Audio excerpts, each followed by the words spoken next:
and thanks everybody for coming. What an unbelievable turnout. It's amazing when NDSU Athletics has a press release, just the response from the local community, and so it's great to see so many people here today. Really exciting day. This is something that we've been waiting for a long time, and when Jeff Kolpak stopped asking you about, hey, what's up with the indoor facility, it's taken a little bit of time, but certainly a really exciting day. Right now, the State Board of Higher Ed is meeting and discussing this facility and really pending their approval. We are going to move forward with our indoor practice facility this summer, and I'll get into the timeline here in a second. In addition, they're also approving our naming partner, and that's the reason why Jim Alexander is sitting here to my right. And the facility will be officially named the Nodak Insurance Company Football Performance Complex. And so I want to thank Jim and obviously Nodak for their support, and they've been incredible supporters of NDSU Athletics for a long time. But Jim, thank you so much. Really appreciate it. Welcome, Matt. Thank you. Mm-hmm. So the size and the scope of a project like this, it doesn't just happen overnight, and there's a lot of people involved in terms of investment, expertise, time, and energy that goes into making something like this come to fruition. So I want to spend some time just thanking some groups, and first and foremost, our donors. I think one of the big differentiators for Bison Athletics and NDSU is the amount of support and investment we get from our community, our fans, our alums, and our donors. And when you talk or you compare to other athletic programs across the country, I think there's a lot of fan bases that have high expectations, but the investment doesn't always match up. And that's the difference here at NDSU. Incredibly high expectations, but I think our fans and supporters and alums understand that takes investments, that takes resources. And ultimately, that's why we're here today. And, Jim, when we first approached you probably 3.5 years ago about this project, you were on board from day one. And can't thank you enough for that. And, when you think about the belief that you had in the vision for this project, the belief in the impact it was going to have in terms of development of our student athletes, the belief in the impact it was going to have on recruiting, and ultimately the impact it was going to have on Bison success as we move forward. And so, as I said earlier, you've been a staunch supporter of Bison Athletics, as has Nodak for a number of years, and we wouldn't be here today if it wasn't for your support of this project. So, once again, thank you. Also want to recognize a number of other significant contributors that are also here with us today.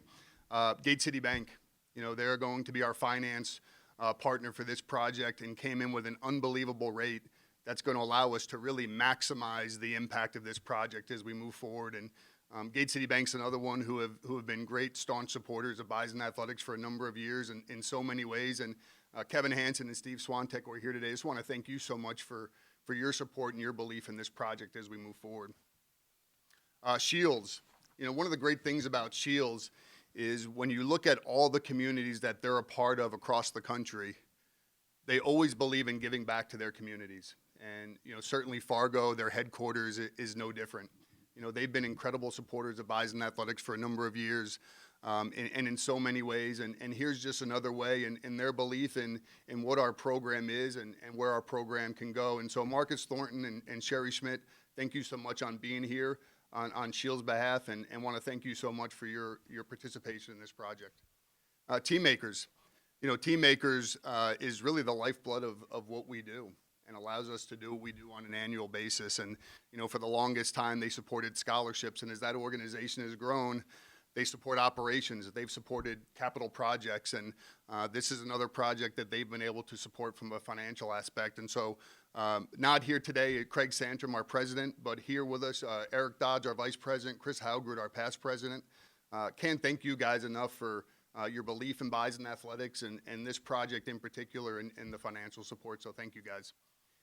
And then the last group I want to mention real quick are our alums.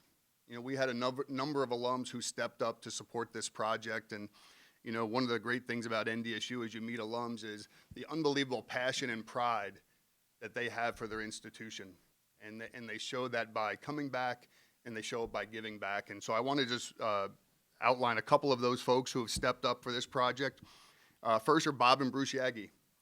Both players, former players, played football, both of them. The Yagi name runs really deep at NDSU, and so having them a part of this project is really special to us. Terry and Susan Hansen. Terry's name is synonymous with Bison football success, the first quarterback on the 1965 national championship team. So to have them continue to be a part of this program is something that's really special to us. And then finally, Tom and Dawn Blattner. You know, Tom went to school here a number of years ago, has incredible pride in the football program. A number of his best friends are former players within the football program, and so to have them a part of this project is really special. Also, several other donors contributed and want to thank them as well. A couple of other folks that were integral in the process as we moved forward. Jack Mon and Matt Lean, part of our development staff. The relationships that they've built in the community have allowed them to sell this project to our donors. And so unbelievable in the terms of being able to raise $32 million to move this forward project. So Jack, sincerely thank you, and Matt, same with you. Todd Phelps and Scott Walken, you know, they both have worked kind of side by side and hand by hand with our architects in designing this project. Hopefully you saw a lot of the renderings as you came in. It is going to be an unbelievable facility, one of the best in the country regardless of any level. And so I want to thank you guys for working with the architects, working with our internal staff, and working with campus facilities to bring this forward. From campus facilities, Mike Ellingson, Brent DeCray, Justin Miller. You know, it's nice when you have folks across campus who understand the vision that you have for a project and help you bring it forward and to fruition. Our head coaches, you know, that will benefit from this project. You'll hear from Coach Entz in a second, but also here today, Darren Mueller, Matt Johnson are here as well, but Todd Brown's on his way to Kansas for a baseball series. Coach Kennedy is headed to the Summer League Championship, and Coach Regan couldn't be here, but want to thank them for their input in this project. As we've said from day one, this project is going to service all of our outdoor programs, and so hearing from them the things that needed to be put in this facility for them to continue to develop their student athletes was critically important, so I want to thank them. Foss Architects and Interiors of Fargo, as well as Crawford Architects of Kansas City. You know, it was really important as we move forward with this project to make sure that we brought in an architecture firm that had built an indoor practice facility before. And Crawford has been unbelievable, as has Foss. Crawford most recently designed and built the indoor facility or the practice facility for the Minnesota Vikings and also for the Seattle Seahawks. So certainly know a lot about athletic facilities. And then finally, John Glover, the NDSU Foundation, the Executive Governing Board, and the Finance Committee. They've been great partners with this project as we move forward. We've managed the financing through them, and they've been instrumental in bringing this to completion. And I know many of them are over at the foundation right now watching this as they have their trustee meetings this week. So want to thank you all so much. Touch briefly, quickly on the impact of this project. You know, we've seen over the course of the last 5 years the transformational impact of athletic facilities. You know, we're sitting in one. You know, the Sanford Health Athletic Complex and Shields Center we opened 5 years ago, a $50 million facility that has absolutely transformed how we can train our student athletes and how we can recruit our student athletes. Theraldson Park Softball Stadium, locker room, office, sports medicine upgrades in both the FARGO Dome and the Benson Bunker Fieldhouse. And in a few weeks, we're going to begin construction on a new outdoor track.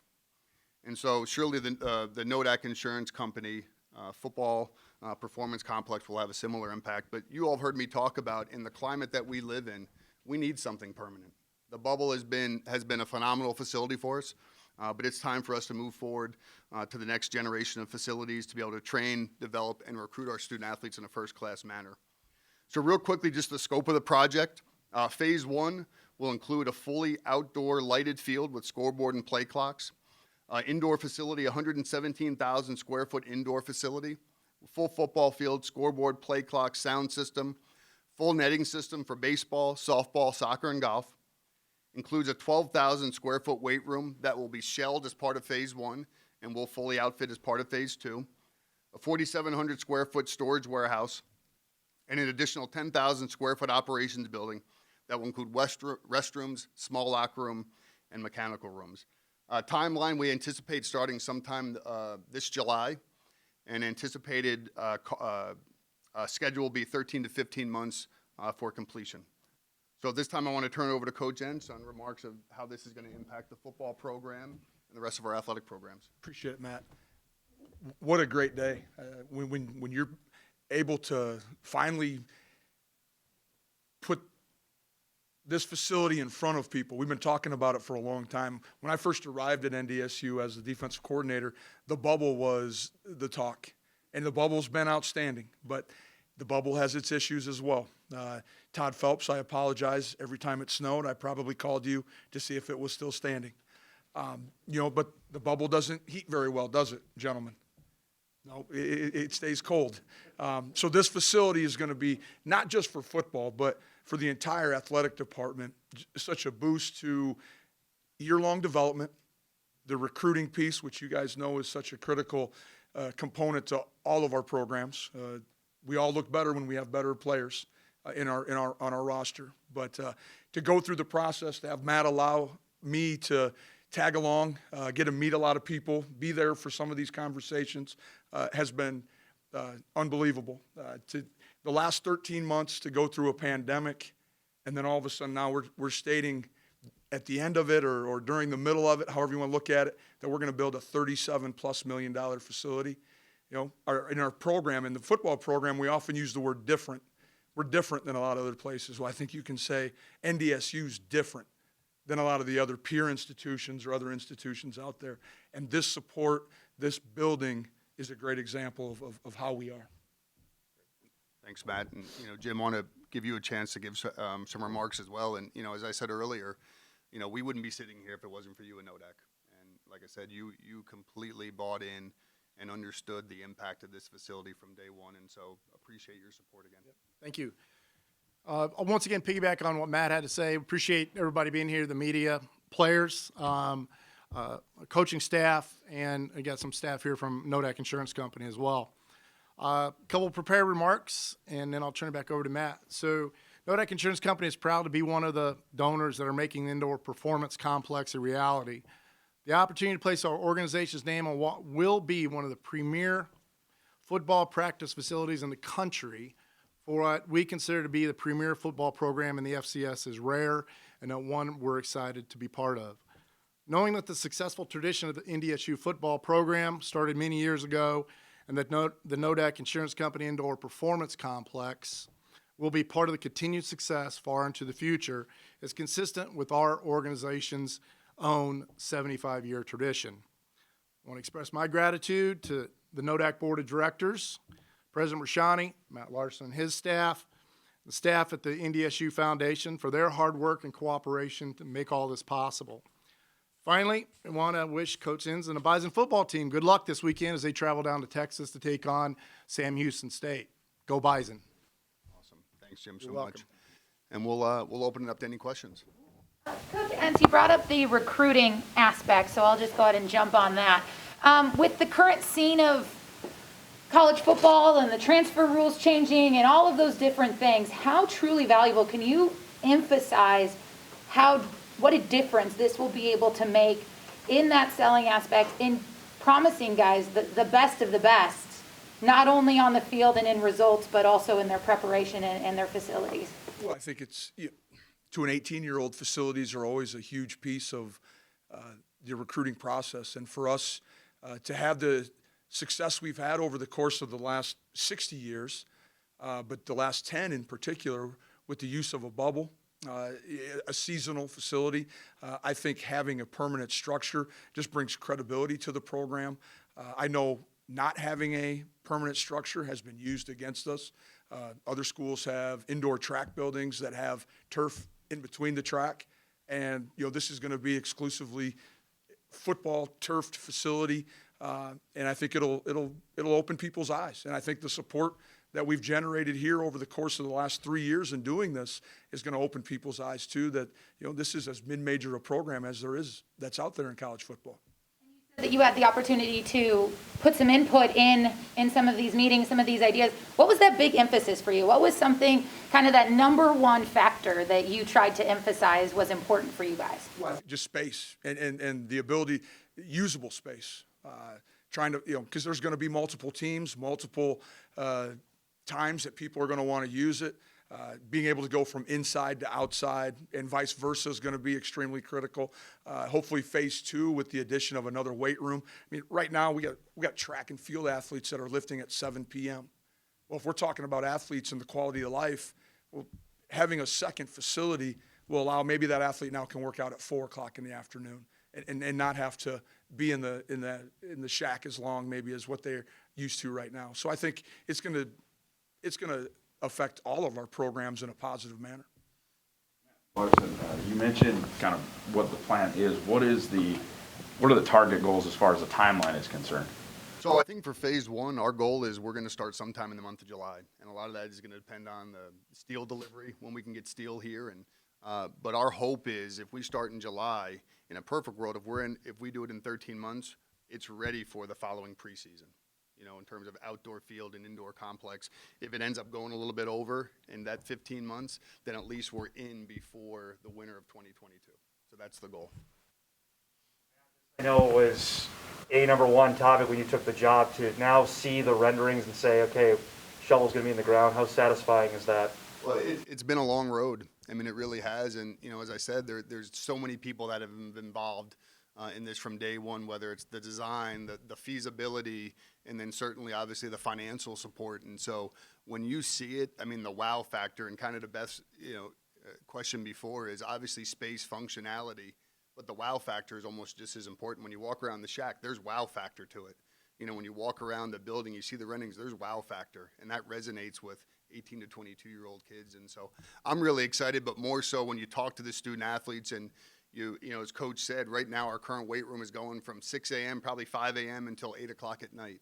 And so in terms of trying to give them the resources that make their life easier, that give them opportunities to be successful, and so this facility is going to go a long way to enable all of those things.